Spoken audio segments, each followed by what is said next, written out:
Hi, my name is Ozzie Jurock. I'm the publisher of this fine, great, magnificent new book called Real Estate Action 2.0. I live, eat, breathe, and sleep real estate. I think through real estate we can really make a major change in our lives and go into our own future best. And that's why I sort of put together 45 movers and shakers, people that really did something unusual, taught us something, and can bring some value to you as an individual. And so we have a young lady that took a single family house purchase in Phoenix and parlayed that into becoming the third largest land condo owner in Phoenix with some 4,000 units. We have a Georgie Award winning builder that has built some 12,000 properties throughout British Columbia, Alberta, and Phoenix. And in fact, he won Georgie Awards in British Columbia for it as well. And we have some unique people that have a trade exchange, for instance, where you can trade real estate for other goods and services. But most importantly, today I have the privilege of talking to Brad Norman. And Brad Norman is in a field that is a very unique field, and that is the field of US tax liens, of foreclosures, and the exciting world of auctions. So Brad, tell us a little bit about yourself and how you got into that business. Sure, thanks for having me, Ozzie. I've been involved in real estate for around 15 years now. And I started in commercial real estate by accident, really. I had a security installation company and I needed a warehouse for my business. So I bought that warehouse and realised I could divide it into two, and then became a landlord. I had one side of it for myself and the other side to rent out as a landlord. And then over a period of time of running my electrical contracting business, I started going to auctions and buying other bits of property, just for fun, really, as a hobby. I like the auction buzz of the auction and the high tempo heart rate of trying to win a property. And it was after about, I guess, 10 years of doing that, I sat down with my accountant once, and even though my security company was doing really well, lots of staff, I was doing 7 days a week, lots and lots of hours, and he said, "Brad, you're actually making more money at your property portfolio and you're not doing hardly any work. So why are you running this big business?" And it was kind of at that stage, kind of a bulb went off and went, yeah, I need to get out of this business and do what I enjoy and do what I like, which is buying properties, refurbishing them, flipping them, and that kind of thing. Yeah. Yeah, and in fact, it's so true. We have a real estate action group, and which you're a part too, a major important part. And people in there find that the real estate that they buy and put their business into that real estate, their warehouse or their office building, makes them more money than actually the business that's in it. So you got excited, though, about the buzz of tax liens and auctions and sales in the United States primarily. Yeah, so when I was doing the auctions in England, I stumbled across US auctions and mainly government auctions, so not bank foreclosures, but US government auctions, which is tax deeds and tax liens. And also there's other as IRS and US Marshals, but I decided to stick with the tax deeds and liens.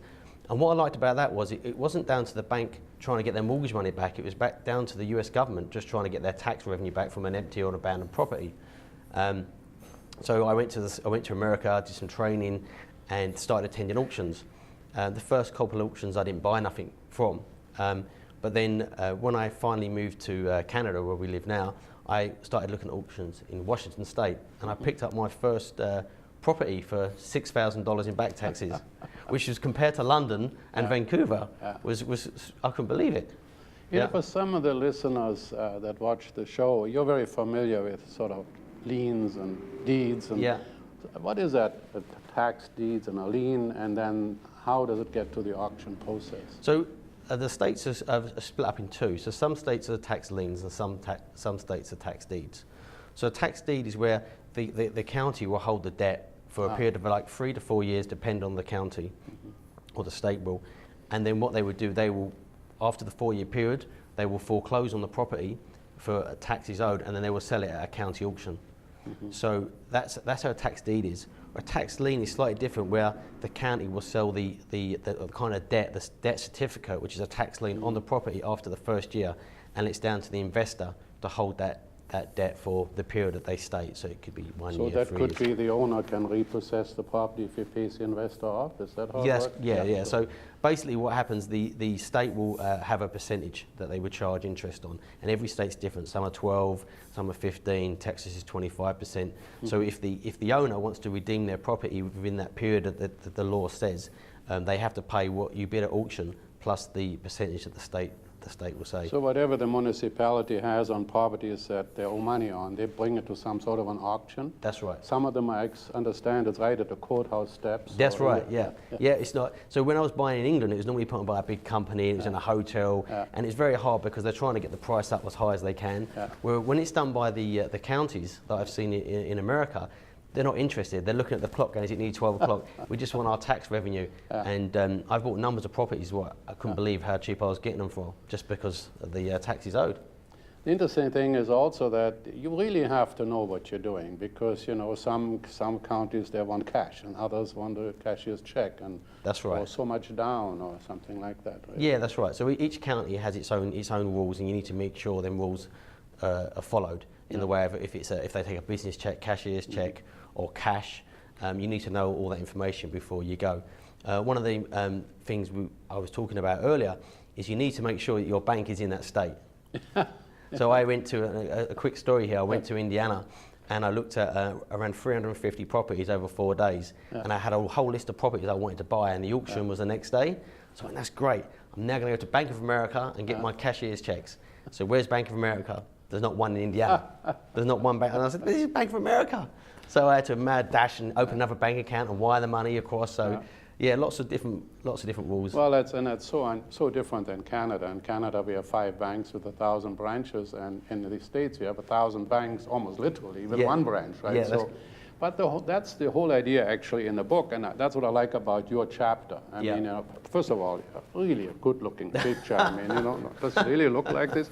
But he's got it explained in great details, because, look, what we want to do in life, we want to learn from our mistakes. But what we really should learn from is other people's mistakes. So what are some of the mistakes people make in the tax lien business? I've seen lots of things happen. One of them, I'll talk about mine first, was a mistake I made on this beach bungalow I bought. Just kind of being a bit greedy, really. I bought the house for $6,000 in December, so cheap. It was assessed at around $100,000 fixed up. In January, I got offered $27,000 for it. So I would have made $20,000 cash without doing any work. But I stuck to my guns. I was like, no, I want more money. It's worth $100,000. This was me being an Uber, going after the most amount of money. So I spent 6 to 7 months dealing with different contractors and headaches and refurbishing it. And once it was done, it looked fantastic. And it did sell in 3 days. And it sold for $99,000. But guess how much I made? You can get kind of $20,000. So sometimes the best thing is that first profit, and go on to different things, because that's what you're doing.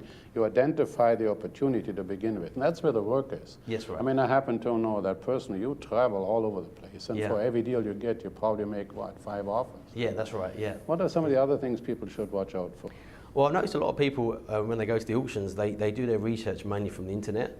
So the common mistake is they'll look at a list and they'll go on Google and they'll look at the house and go, oh, the house looks great. I was in a Washington state auction about 2 years ago, and I was amazed by these 2 people bidding this property up. They were going crazy. It was assessed to like $30,000, and it went to like $150,000, and I was like, are these guys nuts? So when I spoke to them afterwards, I said, oh, well done for buying the property. What's your plan with it? They said, oh, we're going to rent it out. It's a great property. I said, have you been there? They went, no. We looked at it on Google and it looks great. I said, there's nothing there. It's burnt down. It's just a piece of land. And then they started panicking. And they went to the front and the county said, no, that's it. You've bought it. That's the rules. You've got to pay it. So but that is clearly. The thing also is that people, sometimes they come here from Canada or from other the UK, and assume that the legal system is the same. But isn't it in the United States, almost every state has different foreclosure laws? That's right, every state has different rules, different laws, and you have to be wary of them when you buy from auction. I've bought, one of the other things that you need to know in the auctions is that when you buy a tax foreclosure, everything's wiped out in the tax sale, apart from other government liens, which could be like if it's a water bill or something like that, or the IRS also, they have liens that don't get wiped out. You have to wait 120 days to get them cleared. So there's all these different rules you need to learn. You need to know, and particularly for a Canadian, you realize that our laws are always in favor of the debtor, right? That's correct, you owe $1 million on a property, and the judge will give you time after time. I've seen in the States, or you've told me that literally for a few $100s, they'll sell the property. I mean, we're aghast of that. It's all about getting their tax revenue in. It's completely different to the Canada's quite similar to the UK regarding repossessions. Like it's the owner's got more kind of rights to. It's in the favour of the owner. Right. In the US, from what I've seen, it's more into they want their tax revenue. I mean, I've bought an apartment building in Indianapolis, and the opening bid was $32,000. And they went on an apartment building. How many suites? It was 8 2-bedroom units, and the assessment was like $750,000, and the auction was getting close to 12 o'clock, and you can tell the city workers are sitting there huffing and puffing. They want to go for lunch. We've got to get through this list, and it got to the point where he said a lot, whatever it was, 700, and he said opening bid 32,000. Who made 32,000? Went that, and they went sold. Donk, and I went, what? To the guy next to me. We just go 32,000, but they were going through them so fast. They just want their tax revenue. Yeah. Well, and also depends on the timing. I think the United States has sort of recovered from the terrible collapse in the late 2010 period. But I know that there were so many foreclosures that the person just didn't have any choice but to just take whatever was offered. But now you have to have more understanding and more knowledge, and I think that's why really everybody should be buying this book, because you have explained it in great details and in perfect language that everybody can understand. By the way, you know, we're a bestseller in Canada as a business book, but we're also a bestseller on Amazon, and you can get the book there. What we've also done with this book, it isn't just a hardcover, not a hardcover, but like sort of a paperback. We put it in an audiobook format. And the neat thing there is, you know, it's the future, right? Because every chapter, and particularly your chapter, is so interesting to listen to, because you can put it in your car, you can put it on a USB stick, you can download it. So if people go to either Amazon or to Audible, if you go to Audible right now, and this is going to be there certainly for this year, 2017, is that you can become a member on the Audible, just on trial, download it for free. You know, so, and then, of course, if you're honorable, you stay a member, and if you're not, slightly larcenous mind, you have a free book. But anyways, get that and take a look at it. And when you listen to myself, I have a strong accent. In fact, I was introduced recently as being the only Canadian that doesn't speak either one of the official languages. And I think you and I have a similar kind of thing. Well, the audiobook, you'll be happy to know, has not been read by either him or me. So you really have a perfect way to listen to that. But we want to learn, right? And we want to grow. And it's a little scary, this tax liens, isn't it? The sort of little dark man in the corner. It is actually a very normal business if you know what you're doing. Yeah, and there's lots of money to be made in that business if you stick to that area and you learn the state and learn the county rules. Correct? Yeah. What about losing money? Can you lose money in it as well? Yeah, if you don't buy correctly, you can lose money. One of the things to watch out for is when you buy a piece of land is make sure the property you're buying is on that piece of land, and it's not half on that bit of land and half on the. Right. No, I made a mistake there recently, but luckily I managed to solve that problem. I bought this house and I sold it, but when I went to sell it, he said, "Oh, the garden isn't on the same land; it's on someone else's land." I was like, "Oh no." But I actually managed to track down the owner, and I bought that piece of land for $500 cash. But that was lucky. But I've heard of situations where people bought houses and half the house is on someone else's land, and that could cost expensive and legal costs and stuff. Yeah. So do you zero in on a specific states? Are there states that have more foreclosures than others, or specific cities that you like, or you go anywhere where the business is? Well, I don't go to places like Miami or LA or Seattle because the competition's too fierce. So I tend to stick to suburbs, so where people can commute to work. So maybe 40 minutes to an hour out of the city where people don't mind driving to work. So, you know, I like Indianapolis, and I like Arkansas, and I like Olympia, Washington State. Don't tell them everything because we want them to read the... Okay, don't give away too much. The thing is, do you have a specific property type you like? You were talking about apartment buildings and houses, or does it matter? I've tried most strategies now. I've bought warehouses, single family homes, apartment buildings. I'd say my main strategy now is apartment buildings. I'm looking personally to build a portfolio to get passive income or regular rental income, rather than doing flips. But the market has enough property there, so you could do any strategy. You can buy, I know people that buy land, fully improved lots of land, and they build houses and sell the houses. So, yeah. So, I mean, you know, we've talked about where to go and how to go to watch out for the legal requirements in each state, and even each municipality has different kind of criteria. So a lot of studying to be done to get ready. Is there anything that you that you do that you have a crew that goes in to do refurbishing, or how do you get the local people to work on your property? Yeah, so I've tried a few different things. I've tried Craigslist, I wouldn't recommend that. But what I tend to do now Sorry, did you recommend it or not? I wouldn't recommend Craigslist, yeah. I've had my fingers burnt a few times on Craigslist. The best way to do is either use Angie's List or one of these trades where these people put their adverts on there and you get scores for how good their work is, or ask a realtor. If you're going to sell the property, speak to like 5 or 6 realtors, find the one that deals with investors, and normally they all have handymen and repairmen that do regular work for them who come recommended. I'd always go down the recommendation route than trying to just find someone on Craigslist. It's important to have somebody there. It's even a legal requirement. Many Canadians think they can go down there and start working and refurbishing property. It's not legal, right? Not legal, no. We're still aliens as far as the U.S. is concerned. We're taking a job away from somebody else. So you have to have local people collect the rent check, be a property manager or do the refurbishing. Yeah, I have trouble sometimes with the visa going across, especially with having a British passport still. But long as you can prove that you're going to an auction and you're having meetings and stuff like that, it's fine. But they don't want to have you working on site, picking up tools and stuff like that. You need to show that you're employing contractors and giving US jobs, basically. I know that, you do a lot of traveling, right? Yes, yeah. So you must have some real passion for what it is that you do. Yeah.